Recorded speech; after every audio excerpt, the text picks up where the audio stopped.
paz, seus ousados! Olá, galerinha! Bom dia! Que Deus possa abençoar a vida de vocês. Obrigado por estar com a gente.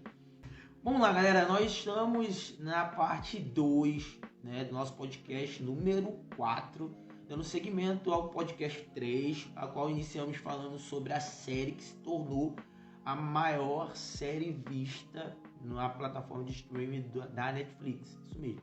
Ela se tornou a maior série vista da plataforma da Netflix, que é o Round 6, tá ok? Se você não sabe do que a gente está falando, é legal você dar uma voltada e ver o podcast número 3, porque a gente está dando uma continuidade. Hoje aqui, podcast número 4, o tema é por que eles estão no jogo, tá? Por que eles estão no jogo? E a gente precisa ter uma noção que ali tinha vidas dentro daquele jogo. E o que me chama a atenção é a falta de sensibilidade, principalmente espiritual, de quem está assistindo e confessa a fé cristã. Isso está me chamando muita atenção porque devagarzinho as pessoas estão começando a serem conduzidas a uma linha de que aquilo é comum. Preocupante é quando se passa a olhar para algo e dizer é normal, é mais um, é assim mesmo. Lembra do relativismo? Olha, bagunça. Lembra do relativismo? Quando você começa a colocar tudo dentro, não é bem assim, é tudo igual, você começa a perder o feeling, o fino das questões, e nós que tratamos com a área espiritual, a gente passa a ver naturalmente aquilo que a gente anteriormente via no ângulo espiritual, tá? Então, ali tinha vidas dentro daquele jogo. E por que eles foram parar ali, tá? Por que eles estão no jogo? Isso nós falamos no podcast número 3, tá? Então dá uma olhada lá para você saber. E a arte cativante, por que é tão cativante o Round 6? Tá? A gente falou lá também, vai lá dar uma corrida no podcast anterior para você ficar por dentro. Hoje aqui, a continuidade, são duas perguntas, para a gente fechar e selar, e depois a gente vai fazer vídeos, mas podcast a gente vai fechar, tá bom? E depois a gente vai fazer vídeos mesmo aleatórios, com corte, tudo direitinho editado, até de repente falando sobre essa série e outras séries que surgirão. Mas a pergunta de hoje é: qual a nossa disponibilidade para conseguir dinheiro no momento de escassez? Qual a nossa disponibilidade para conseguir dinheiro no momento de escassez? Eu me fiz essa pergunta e a resposta que eu me identifiquei vai depender da cultura. Qual cultura? A cultura que está inserida. É diferente você falar, por exemplo, de alguém que é de uma classe média baixa para alguém que é pobre. Eu me considero classe média baixa, tá? Diferente de quem anda na linha da pobreza. Totalmente diferente. Porque a linha de vida deles são totalmente diferentes da minha linha de vida, porque eu me considero classe média baixa. Eu tenho minha geladeira, eu tenho minha televisão, eu tenho chuveiro quente, diferente de quem está na linha da pobreza, entendeu? Que não tem todo esse suporte que eu tenho. E eles ali estão sendo levados para esse jogo, House 6, eles estão sendo levados para o jogo porque a proposta do jogo é o prêmio em dinheiro. É o prêmio em dinheiro. E isso me chama muita atenção porque a gente falou isso no podcast anterior, eles começaram a aliciar pessoas que estavam em crise financeira. E quando não crise financeira, pessoas que estavam abaixo da linha financeira. Pessoas que estavam abaixo. Isso é muito interessante. Olha só, isso é interessante porque nós estamos vivendo justamente isso, tá? Mas a pandemia trouxe pra gente esse desequilíbrio financeiro. Já havia o desequilíbrio financeiro no Brasil em 2015. Aí depois depois a gente passou pela Lava Jato, que trouxe também um desequilíbrio financeiro. Agora a gente está enfrentando a pandemia que trouxe mais desequilíbrio financeiro. E a pergunta é, quando uma proposta financeira chega até nós, como nós reagimos na crise financeira? É na crise. Porque uma coisa é quando você tem uma proposta financeira e você está bem financeiramente. Outra coisa é quando você recebe uma proposta financeira e você está passando por crise. Se a gente for olhar hoje, tudo está muito caro. Agora imagina alguém chega te aliciando e falando assim, olha, vem participar desse jogo, vem participar vem participar desse jogo que a recompensa para o ganhador é X reais. Como, por exemplo, o jogo hoje no Brasil que atrai diversas pessoas com desejo de entrar, primeiro, pela grana, segundo, pelo status, é o Big Brother. Quantas pessoas querem entrar lá? Só que o Big Brother começou, entenda bem, o Big Brother quando começou, ele começou numa linha de pessoas que eram sem fama, ou seja, pessoas comuns, conseguiam entrar agora, né? A gente sabe muito bem que agora entrou na linha dos famosos. Por quê? Porque traz mais visibilidade quando se faz com pessoas que já são públicas. Tá? Uma vez que a cultura é uma cultura desestabilizada, é muito fácil a pessoa aceitar uma proposta financeira, seja o que for. Eles foram parar dentro de um jogo onde fornecia para eles a recompensa financeira. Quando eles chegaram lá, era por eliminação e morte. E chegou a hora. Interessante que eu não maratonei, disse isso na outra. Eu disse isso no outro podcast, eu não maratonei. Minha esposa maratonou, ela gosta dessas paradas. Já não é muito minha linha de maratonar, eu sou muito mais do YouTube, fazer pesquisa, estudo, ver alguma coisa referente a mim. Ela já é mais do entretenimento, até porque eu entendo o mundo dela, né? Eu trabalho com digital, ela trabalha no dia a dia. Então quando ela chega, ela quer desocupar todo o estresse gerado do dia. Então vem o entretenimento. O interessante é que eles foram colocados naquele jogo, eles não sabiam que deveriam tirar vidas. Depois, quando eles viram que o jogo era ganha quem tira a vida, a parte animal do ser humano começou a brotar. Porque o animal ele tem esse instinto de defesa no sentido de eu vou defender aquilo que é meu, nem que seja para tirar a vida daqueles que querem tentar contra mim. Entende? Isso é um instinto animal. O ser humano é um animal, só é um animal racional. Então, o Round 6, ele mostra muito isso. E aí é que entra quando um ser humano acaba entrando na linha financeira de crise. Ele não começa a raciocinar com equilíbrio. Ele entra numa linha de instinto animal, ou seja, eu estou precisando, eu vou à caça, aonde tem naquele lugar, mas não é seu, mas eu vou tomar. Mas aquilo vai te gerar consequência, estou disposto porque eu quero. Mas aquilo vai te levar a fazer aquilo que não condiz. Mas o que me importa não é o que condiz. O que importa não é a moral, o que importa não é a ética, o que importa é eu tomar aquilo porque vai me beneficiar. Isso é um pensamento de animal irracional. E infelizmente, quando alguém entra numa linha de crise financeira, ele para de pensar racionalmente e começa a pensar ele começa a viver com um instinto animal. E esse jogo, o Housing 6, ele trouxe essa visão. Então, o que a gente quer trazer aqui, primeiro, a cultura. Qual é a cultura que está entranhada na sua vida? O que te traz uma linha de moral, o que te traz uma linha de ética? E aí, eu vou dizer para mim que a minha cultura está baseada aqui. Tá? A minha ética, a minha moral, aquilo que é certo, aquilo que é errado, aquilo que pode, aquilo que não pode, está aqui na Bíblia. E a gente vê hoje, infelizmente, que a Bíblia ela já não está sendo parâmetro de certo e de errado. A Bíblia já não está compondo uma linha de raciocínio para muita gente.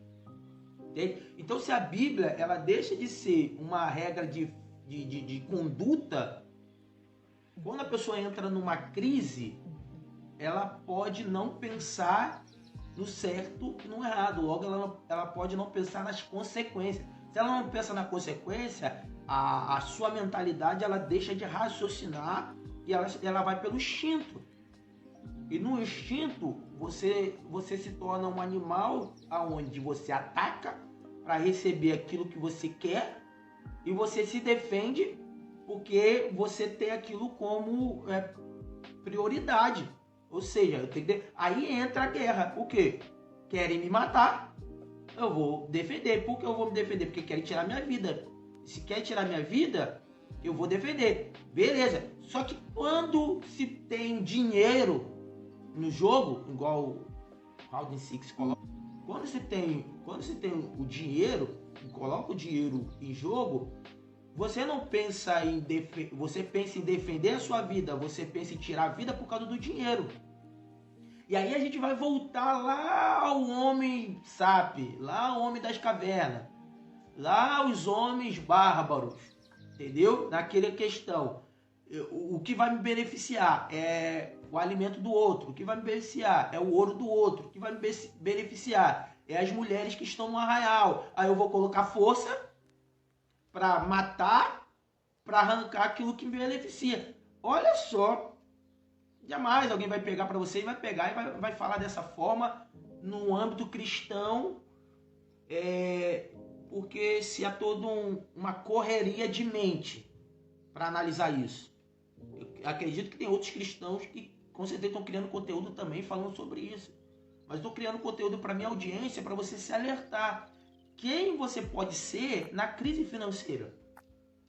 Tá? E o interessante é que a Bíblia vai nos trazer Paulo falando aos Filipenses.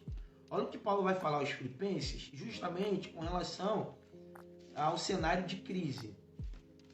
É muito conhecido, é muito citado, só que é pouco citado o contexto. Mas é muito citado. Olha o que Paulo vai falar aos Filipenses com relação à crise. Versículo 13. Posso todas as coisas naquele que me fortalece. É o versículo mais conhecido, né? Posso todas as coisas naquele que me fortalece. Só que olha o contexto que Paulo vai falar. Versículo 10. Ora, muito me regozijei no Senhor por finalmente reviver a vossa lembrança de mim, pois já vos tive lembrado, mas não tinha tido oportunidade. Perdão, gente. Não digo isto como por necessidade. Olha Paulo falando, não digo isso como por necessidade, porque já aprendi a contentar-me com o que tenho. Esse contentar com o que tenho é um espírito de vida, é um estilo de vida. Então Paulo já teve um confronto, nesse confronto que Paulo teve, a sua carne foi confrontada, ou seja, o material de Paulo foi confrontado. Só que Paulo ele teve que conectar o teu espírito, e aonde a gente faz a conexão com o espírito? Naquilo que é espírito. A Bíblia é espiritual. Se eu olho ela somente no âmbito material, é porque eu sou materialista. Mas quando eu vou nela, automaticamente eu estou indo ela para alimentar o meu espírito, alimentar aquilo que é espiritual. E qual é o resultado quando eu alimento aquilo que é espiritual? Eu tenho um estilo de vida espiritual. Então, eu fortaleço a minha alma por meio do meu espírito e eu mortifico o desejo da minha carne. Pegou? Conseguiu entender? A questão toda, dentro do que eu estou te falando, para você ter um raciocínio, um crente aceitaria entrar naquele jogo para tirar a vida? Não. Mas um crente aceitaria entrar num jogo a qual o resultado final do jogo é um dinheiro? Dependendo da crise dele, sim. Entendeu? Ele não entraria para um jogo de vida ou morte. Mas se um jogo, o resultado final do jogo, a proposta é o vencedor vai ganhar dinheiro, entraria. Agora, o que faz a diferença de você não entrar em um jogo que o resultado final é dinheiro, mesmo você estando na crise, é você tendo equilíbrio, é você tendo ética, é você tendo moral. E ao mesmo tempo, é você tendo uma vida espiritual. Porque na vida espiritual você vai ter um balanço. Daí você vai ter o discernimento de espírito. você vai discernir, você vai ter sabedoria, você vai fazer uma análise, você vai refletir. A Bíblia te ensina a analisar, a refletir, a pensar, a calcular o resultado. Você não vai entrar porque você está em crise. Mesmo você precisando de dinheiro, você vai analisar e vai falar assim, mas isso depois, qual é o benefício? Eu vou ter dinheiro, mas depois que eu tiver o dinheiro, como que eu vou viver? Vou viver esbanjando dinheiro, mas e a minha vida espiritual? Será que vai ter benefício com isso? Pegou a visão? E aí Paulo vai trazendo essa conexão. Ele vai falar, não digo isso por necessidade, porque aprendi a contentar-me com o que tenho. Então o fato dele alimentar o espírito dele manda a ele uma mensagem dizendo, Paulo, você serve a um Deus provedor, cara. Você não precisa viver em barganha, ou em jogos, ou em dependências financeiras, porque o teu Deus tem poder. Você pode estar passando por crise agora, mas o teu Deus pode a qualquer momento vir. Aí olha só, como é que é interessante. A gente traz isso para a vida de Jó, que era uma pessoa muito rica, mas devido a uma visão de Deus para mostrar a Satanás que Jó não servia ele de balde, ele perde tudo. Só que mais lá na frente, o mesmo Deus que permitiu ele perder é o Deus que restitui. Ou seja, Deus deu a ele no início, Deus permitiu ele perder, depois Deus restituiu ele. Então, lá vai uma palavra para você que está vivendo em crise. Não aceite as propostas sem antes você avaliar o âmbito espiritual, o âmbito moral, o âmbito ético do resultado dessas finanças, cara. Porque o dinheiro pode entrar para você inicialmente como bênção, mas o final dele é morte. Qual morte? Morte espiritual é a primeira dela. Morte moral é a segunda. Você perde o caráter. E mais vale um homem de caráter com a cabeça erguida do que um homem com muito dinheiro no banco e ter o seu nome sujo na lama. Ei, vamos voltar a olhar pela dignidade. Vamos voltar a olhar pela ética, vamos voltar a olhar pela moral, vamos voltar a olhar pelo resultado espiritual, vamos voltar a olhar pelas consequências das nossas ações. Dinheiro não é tudo. Dinheiro é uma ferramenta. Para que você quer dinheiro? Para status? Para que você quer dinheiro? Para posar de rico? Para que você quer dinheiro? Lucas, eu quero dinheiro para comer. Fica tranquilo, ore a Deus, Ele vai prover o que eu quero dinheiro para vestir. Fica tranquilo, ore a Deus, Ele vai prover. Como Ele vai prover? Como Ele sabe fazer. Porta aberta vai abrir para a sua vida. Alguém vai levar a cesta básica ou vai levar uma roupa. Alguém vai te convidar e vai te dar um banho de loja. Mas acredite, Deus provê em meio às suas necessidades. Não aceita aliciação que no final de tudo é dinheiro. Não aceita. Beleza? E aí Paulo vai dizer, sem estar abatido, sem também ter abundância. Em todas as coisas estou instruído.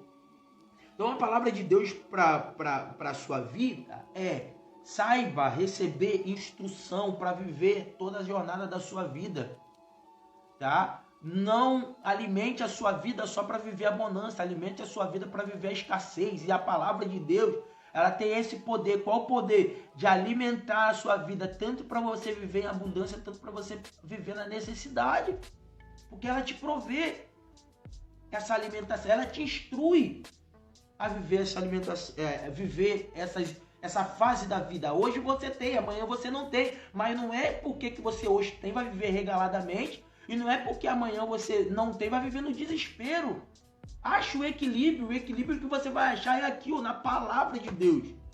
Beleza? Aí Paulo continua dizendo, tanto a ter fartura quanto a ter fome, tanto a ter abundância como a ter necessidade. Aí ele vai dizer, posso todas as coisas naquele que me fortalece. Quem fortalece ele? É o dono da palavra. Então, o convite para você jovem, convite para você adolescente, convite para você obreiro, convite para você líder, convite para você pastor, convite para você ser humano. Se fortaleça em Deus. Para quê? Para que quando vem os dias maus da sua vida, porque vai vir, Você não vá pelo seu instinto. Você não siga o seu instinto. Você não vá pela sua necessidade. Mas você faça uma análise e aprenda a dizer não na crise. Essa é uma palavra que tenho para te dar aqui agora. Aprenda a dizer não na sua crise. Nem tudo que vem para você é bênção na crise. No meio da crise pode vir algo disfarçado para acabar com a sua vida. E a pergunta é justamente essa. Tá? A sua vida está em jogo. Se alerte a isso. Porque o que vem disfarçado vem para acabar com a sua vida. Mas em nome de Jesus, seja jogado por terra todo o mal. Em nome de Jesus, seja jogado por terra toda a aliciação. Em nome de Jesus, seja repreendido. Tenha discernimento. Receba da parte de Deus discernimento para viver em abundância, mas para viver também em escassez, tá? E eu termino esse podcast aqui, né? E encerro aqui. Depois vão vir com os vídeos e coisa e tal, falando, trazendo todo um contexto, né? O interessante é que, né, eles colocaram um globo com muito dinheiro no centro. Quando alguém morria, todo mundo era levado para aquela sala ou para aquele pavimento, e ali naquele pavimento, naquele pavilhão, né? Um pavilhão ali, uma estrutura muito grande, onde o globo estava no centro. O globo fazia um barulho, caía muito dinheiro quando alguém morria, e quando estava e ele acendia. Olha só que estratégia, que marketing. A parada é essa, marketing. Eu acho que o próximo podcast vai ser esse. Eu vou anotar aqui, ó, o marketing. Eu tô até anotando. Do globo com dinheiro. Eu vou trazer um podcast falando sobre isso. É o próximo podcast que eu vou criar. E a gente vai fazer um podcast falando sobre esse globo que estava ali no centro. Todo o marketing tinha ali, né? Mas até aqui fica esse podcast. Até a próxima. Para você que ainda não é inscrito no nosso canal do YouTube, se inscreva no nosso canal, ative o sininho. Compartilha, deixe seu comentário para nos encorajar a continuar fazendo esses conteúdos, tá ok? E toda quarta-feira, 10 horas, é o nosso podcast. Aí vamos pegar essa esteira aí, desse fenômeno, né? Que hoje na plataforma de streaming da Netflix é a série mais assistida. Então a gente tem que pegar esse hype aí, né, essa onda aí, e tirar sacadas espirituais de tudo que tá acontecendo, tudo que tá por trás ali, beleza? Deus abençoe, espero que goste, compartilha, forte abraço, valeu, seu ousado!